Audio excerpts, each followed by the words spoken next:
예상대로 미국이 금리 인상을 결정했습니다.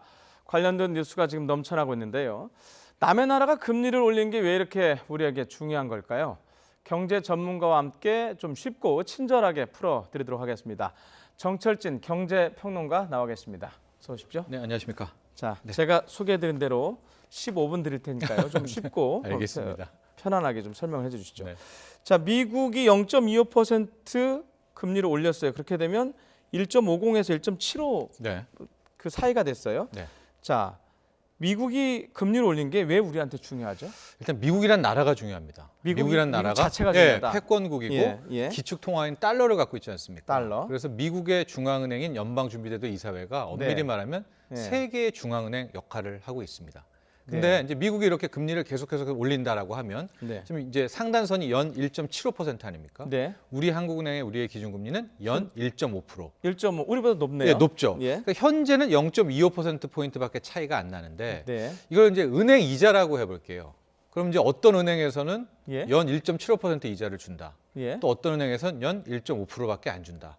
그럼 당연히 돈들은 이제 소리가- 1.75짜리로 이제 점점 빠져나갈 거 아닙니까? 예. 게다가 그 은행이 세계에서 가장 탄탄하더라. 그 네. 나라가. 뭐 그렇다고 하면 돈은 더 빨려 나갈 거 아니겠습니까? 네. 또 하나 예. 앞으로 그 은행을 봤더니 금리를 더 올린다라는 것을 천명하게 될 경우 예. 이제 많은 돈들이 달러겠죠. 다시 네. 이 본국인 미국으로 회귀하게 되기 때문에 그럼 거대한 금융시장의 유동성 이동이 나오는 거 아닙니까? 예. 상당히 의미가 있는 것이죠. 미국 경제가 요즘 좋습니까? 올린 이유가 그렇다고 봐요. 바로 그겁니다. 이게 예. 금리 인상의 이유에 대해서 예. 우리 일반 국민들도 그렇고 많이들 좀 착각하시는 게 예. 금리 인상은 공포 이런 게 최근 몇 년간에 굉장히 등식처럼 성립이 돼 있잖아요. 예. 근데 경제학적으로 원론적으로 보면 금리 인상은 경제에 대한 자신감입니다. 예. 경제가 잘 돌아가고 예. 인플레도 나오고 예. 이게 화랑 조짐을 보이니까 금리를 올려서 좀 누그러뜨리려고 하는 거거든요. 네. 그러니까 지금 미국이 금리를 올렸다는 것은 역설적으로 미국 경제가 네. 잘 돌아간다. 고용 지표가 너무나 좋더라. 임금 상승률도 꽤 많이 나오고 있더라. 거기에 대한 방증인 겁니다. 그러니까 중앙은행이 금리 올리는 게 이 돈 빌린 사람이 대출자들 어디 한번 골탕 먹어봐라. 그래서 금리 올리는 건 아니고요.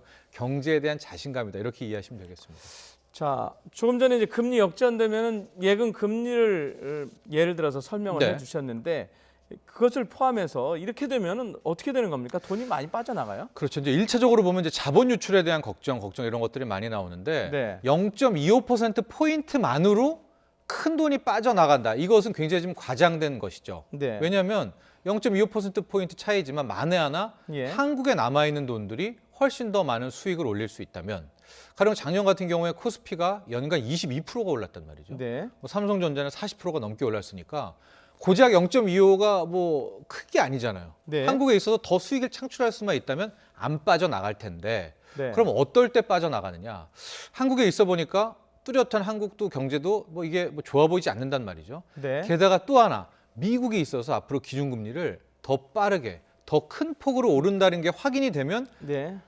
될수록 돈들은 더 빠져나가고 더 빠져나가고 더 빠져나가고 네. 그러니까 현재보다는 앞으로의 흐름이 자본 유출의 강도라든가 트렌드를 파악하게 되는 뭐 그런 바로미터가 됩니다. 예. 당장 뭐 조금 전에 저하고 미리 말씀하실 때 주식시장 영향을 받았다며요. 네, 그렇습니다. 오늘 이제 이 시초가도 그렇고 예. 오전장 보면은 거의 코스피는 급등을 했고 코스닥도 꽤 올랐거든요. 네. 그래서 바로 증권사에서 쏟아낸 게 네. 봐라 큰 뭐 영향 없지 않느냐 금리 역전이 됐지만 영향은 없을 것이다 했는데요. 지금 시간으로 좀 보면 코스닥이 뭐 1%가량 마이너스로 돌변을 했고요. 네. 코스피 같은 경우에도 지금 상승분을 다 거의 까먹은 그런 모습이거든요. 그렇기 저희 때문에 지금 하단에 네. 나가고 있는데 그것도 관련해서 네, 보면 되실 시청자 여러분 겁니다. 보시면 될 예. 것 같고요. 그렇기 때문에 지금 단적으로 0.25%더 높은 금리 역전이 뭐 좋다 나쁘다 우려 있다 없다라고 판단하기엔 굉장히 좀 섣부르고 네. 적어도 일주일 이상, 일주일 이상. 예, 2주 가까이는 외국계 자금의 동향은 좀 긴장감 갖고 바라봐야 될 것 일주일 같습니다. 정도 네, 지켜봐. 그렇죠. 네. 그보다 더 장기적으로 예상되는 위험이 또 뭐가 있을까요? 그렇습니다. 이제 미국이 더 빠르고 강하게 계속 올리는 건데요. 그런 뭐 보도를 저희 특파원 김영수 특파원이 보도를 하더라고요. 네, 그렇습니다. 뭐 세 차례 네. 얘기를 하던데요. 그러니까 세 차례까지는 이제 오케이 그 정도까지는 감내할 수 있다라는데 지금 예. 걱정이 많아요. 올해 세 번이 아니라 네 번을 하고요.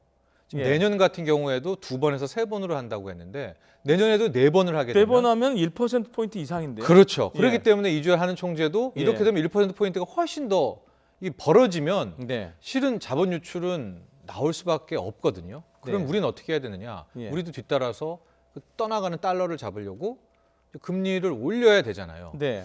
근데 이제 여기서부터 큰 문제가 뭐냐면 앞서도 제가 말씀드렸지만 금리를 올린다는 건 경제가 좋다는 거에 대한 방증이죠.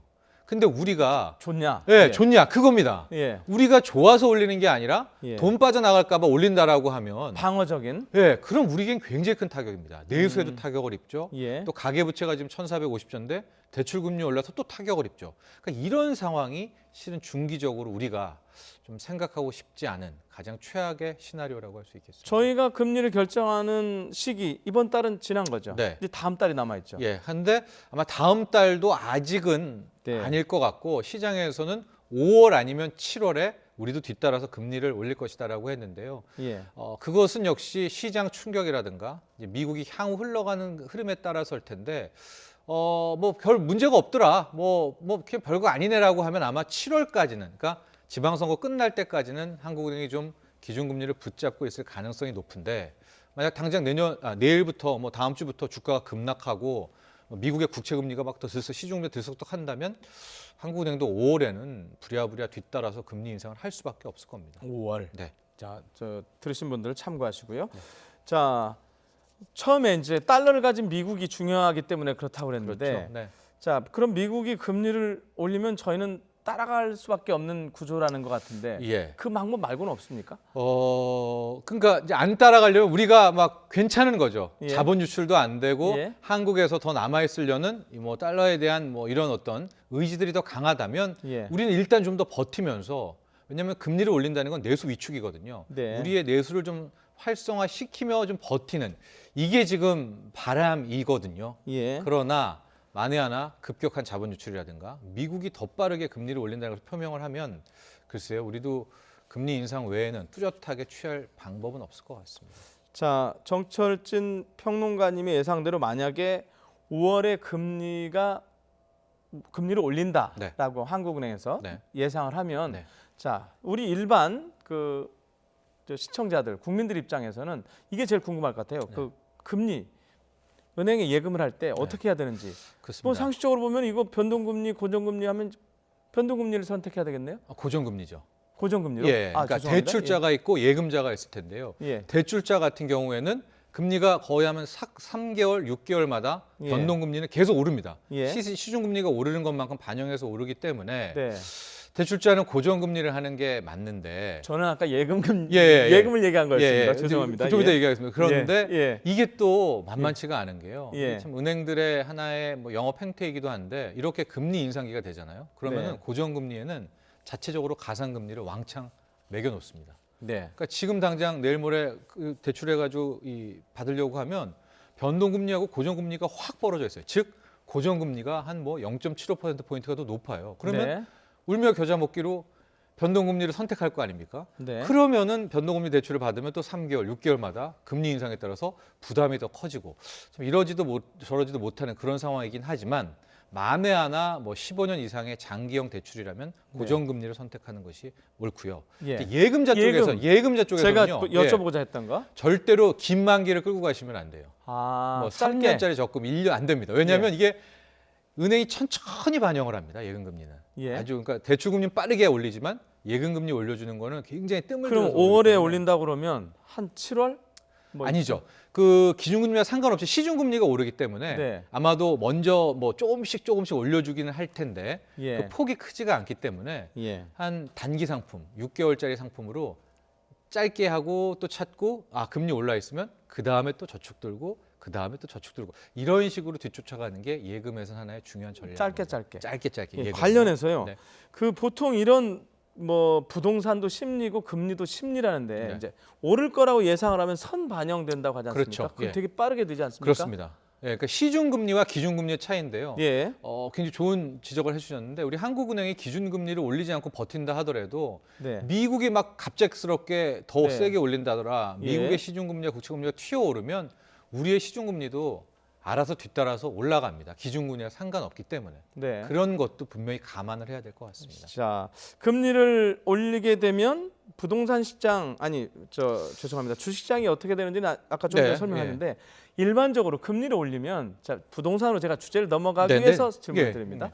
부동산 시장은 어떻게 됩니까? 그렇죠. 하나의 쿠션을 거쳐서 영향을 받게 되는데요. 근데 네. 금리가 오를 때 대출 금리가 천천히 올라가느냐 빠르게 올라가느냐의 차이는 있습니다. 네. 그런데 금리 인상이 빨라지고 폭과 강도가 네. 결국 시중은행의 대출 금리도 빠르게 올라간다면 네. 결과적으로 주택담보대출을 받은 분들의 대출 원리금 부담이 기하급수적으로 커지겠죠. 대출 상황에서 볼 예. 때. 근데 그렇게 되면 경기도 대부분 다 나빠지거나 위축되거든요. 네. 그러면 개인 가구의 소득은 크게 늘어나지 않는단 말이죠. 예. 그럼 이제 힘든 한계 가구가 나올 것이고 이 가구 중에 하나 둘씩 집들을 싸게 내놓게 되는 현상이 나오게 되면 실은 이 기준금리 현 인상이라는 게 정부에서는 좋아할 상황이네요.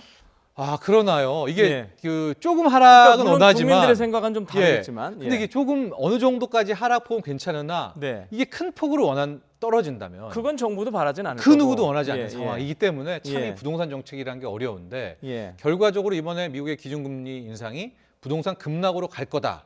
이렇게 단정 짓기는 어렵습니다. 왜냐하면 중간중간에 한 두 가지 단계가 있기 때문에. 네. 그러나 계속해서 말씀드리지만 미국의 금리 인상 속도, 폭, 시중금리 상승에 대한 모상세 이런 것들이 과격해지면 과격해질수록 결과적으로 부동산도 크게 영향을 받을 수밖에 없다. 이겁니다. 자, 부동산으로 넘어온 김에요. 네. 그 줄이 1km 이상 길게 늘어졌던 이른바 로또 아파트 네. 청약 접수 결과 네, 어떻게 보십니까? 그렇습니다. 이제 특별공급도 됐고 어제 예. 1순위 청약이 끝났는데 네. 글쎄 한 25대 1 정도니까 25대 1? 예, 하고 3만 명 정도 왔습니다. 25대 1에 3만 명 정도거든요. 자, 예. 로또 뭐 광풍입니까? 아니면 아. 생각보다 적습니까? 광풍은 아니라요. 예. 그냥 중풍, 뭐 미풍. 왜냐하면 중미풍. 네, 중미풍. 당초에 한 10만 명이 올 것이다. 그래서 뭐 신반 양병설에 뭐 빗대어서 뭐 10만 청약서 이런 것들도 시중에 돌았는데 막상 뚜껑을 열고 보니까 일단은 그보다는 적었었습니다. 그렇기 때문에 광풍까지는 아니지만 그래도 저 3만 명 정도 올라서 요즘 같은 시대에 20대 1이 됐다라는 것은 일단 뜨거웠다 이렇게 평가할 수 있겠죠. 그러니까 대출하기도 되게 어렵고 여러 가지 규제가 많은데 네, 어찌됐든 3만 명은 왔어요. 그렇죠. 25대 1은 됐죠. 네. 예. 네. 그분들은 뭐 이른바 막 금수저 논란 뭐 이런 보도들도 많더라고요. 네, 근데 아마 그분들 중에 그러니까 왜 금수저 논란이 많이 나오냐면요. 현재 네. 이제 서울 같은 경우에는 뭐 청약 규정 지역에 투기 지역에 묶여 있기 때문에 네. 분양가 9억 원 이상 아파트는 중도금 대출이 안 나옵니다. 중도금이 안 나오고. 예, 그러니까 중도금은 이제 우리가 한 2년에 걸쳐서 내는 돈은 네. 은행 대출을 못 받고 자기가 조달해서 내야 되는데 네. 이게 30평형 뭐 전용 84제곱미터 같은 경우에는 한 14억에서부터 시작을 하거든요. 예. 그렇다면은 중도금이 한 60% 정도 비율이라고 한다면 한 네. 7억 정도는 은행의 도움 없이 어디선가 빌려 와야 여기에 이제 앞으로 낼 수 있는 거 아닙니까? 7억을 동원해야 되는 거죠? 그렇죠. 예. 은행 없이요. 예. 그렇기 때문에 이건 그 일반인들이 과연 이 청약이 가능하냐? 그럼 있는 사람만 들어오게 되는 거 아니냐라고 해서 이제 금수저 논란, 형평성 논란이 나왔고요. 그럼 이 사람들은 왜 여기에 뛰어드느냐? 이게 분양가가 지금 한 14억이라고 얘기를 하지 않았었습니까? 그게 왜 그렇게 됐냐면 정부가 너무 이 강남 재건축이 뜨거우니까 분양가 규제를 좀 걸었어요. 그러니까 더 높게 분양가를 잡지 마라. 그래서 얘는 14억이 됐는데 주변 시세는 19억이란 말이죠. 그러면 왜 로또 청약이냐? 청약만 되면 앉아서 시세 차익이 6, 7억은 나오게 되지 않습니까? 그러니까 네. 이걸 노리고 또 이제 많은 3만 명 같은 분들이 이제 들어오게 된 것이죠. 자, 그렇다면 지금 정부에서 강하게 추진하고 있는 재건축 관련 규제. 예. 그럼 바람직한 지금 효과를 못 내고 있다는 겁니까? 내고 있다는 겁니까? 근데 현재 이제 모습을 보면요. 이번에 예. 이제 개포의 모습을 보면 어느 정도 규제의 역할은 했다. 왜냐면 제가 앞서 말했지만 네. 많은 부동산 뭐 전문가들이 10만 명은 몰릴 것이다라고 했는데 결과적으로 뭐는 대출 규제라든가 이런 것 때문에 한 3만 명 정도였었고 네. 뭐 더 중요한 것은 이제 앞으로 이 된 분에 한해서도 국토부에서 자금 조달 출처라든가 위장 전입이라고 또 조사를 한다라고 하니까 네. 더 많이 수요자 위주로 왔겠죠. 네. 그런 것들은 또 효과력을 발휘했다. 특히 뭐 재건축 부담금 뭐 이런 뭐 앞으로 하지만 그런 것도 역할을 한 것 같습니다. 네, 여기까지 듣도록 하겠습니다. 최대한 쉽게 말씀을 드린다고 했는데 어쩌는지 모르겠습니다. 정철진 경제평론가였습니다. 고맙습니다. 네.